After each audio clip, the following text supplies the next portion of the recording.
Now, I'm going to introduce Therese. What does this have to do with transportation? Therese Lang, Mama Therese as I like to call her, she's from Portland.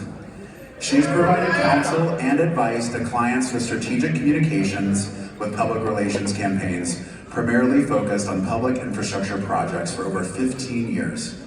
Therese was responsible for the PR and communication efforts for the launch of LTD, or Lane Transit's BRT extension into West Eugene.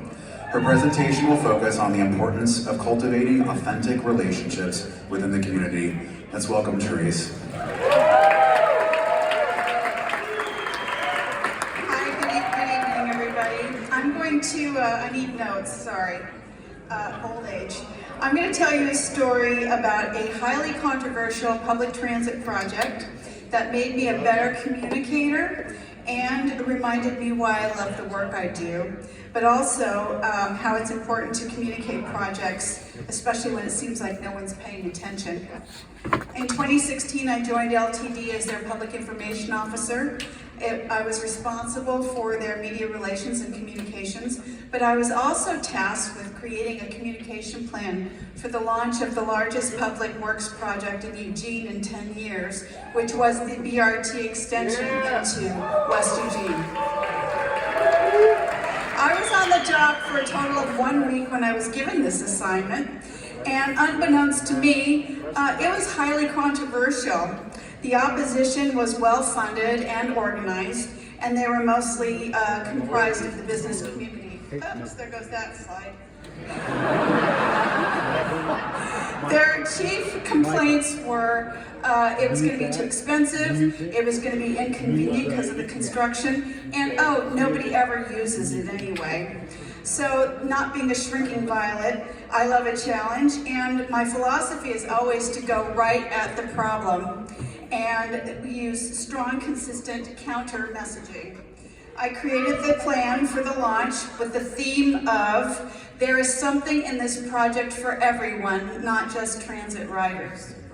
So, it is important to emphasize this because the opposition kept insisting that it benefits only riders, but this wasn't true. Our data proved otherwise.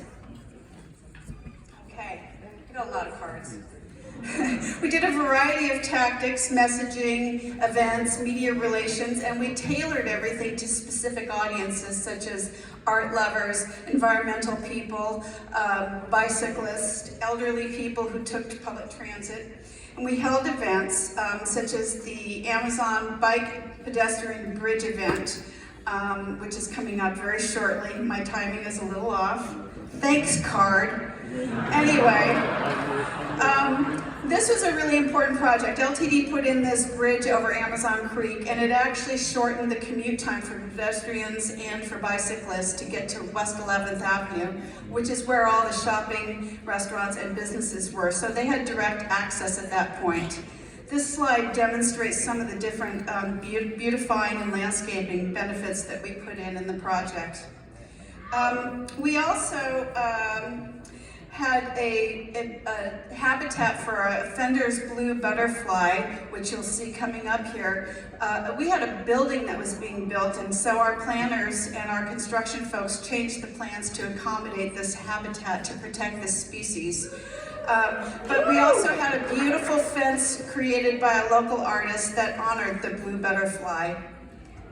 Speaking of public art, LTD received a grant for this project to install public art at every station on the new route.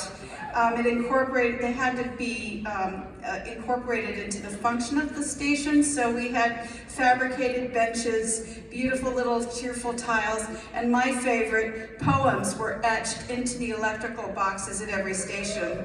And that was done with local artists in the community.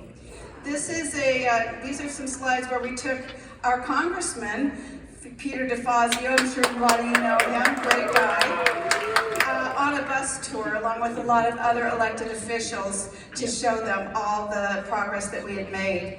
Then we had a lovely ribbon cutting with all the big wigs and muckety mucks in town, and everybody had a really nice time. And speeches were made, and we had cake. So, what were the proof proof points that how we measured success. Well, the first one that all of you will relate to, the route was being used. We had high ridership numbers. It was being utilized the way it was designed and planned for. That's always awesome. Then we had exceptional positive media coverage of the project, and in fact our local newspaper did an important story, a 1 year later story, which demonstrated to the community that the ridership was still high and there was still customer satisfaction. So 1 year later it was still really great. But for me personally, the last thing that was a proof point, if you read this, thank you for the new bus line. I live at the Men's Shelter in West Eugene, and the new route allows me to go to my job, see my daughter, go to appointments much easier than before and without having to transfer buses. It continues. I also love the public art you put in at the stops along the way. People like me never get to go to museums or galleries. So that sentence, people like me, rang in my mind and my heart, and I realized the most important thing is that we in this room, we create projects, we plan them, we design them, we communicate them, we fund them, and we do it for people that don't have a voice or a seat at the table. And I want to thank all of you very much for your work doing that. We are their advocates, and we will stand with those people through every kind of opposition because we know what's right for our people that live in our communities. And so thank you very much. I really appreciate it.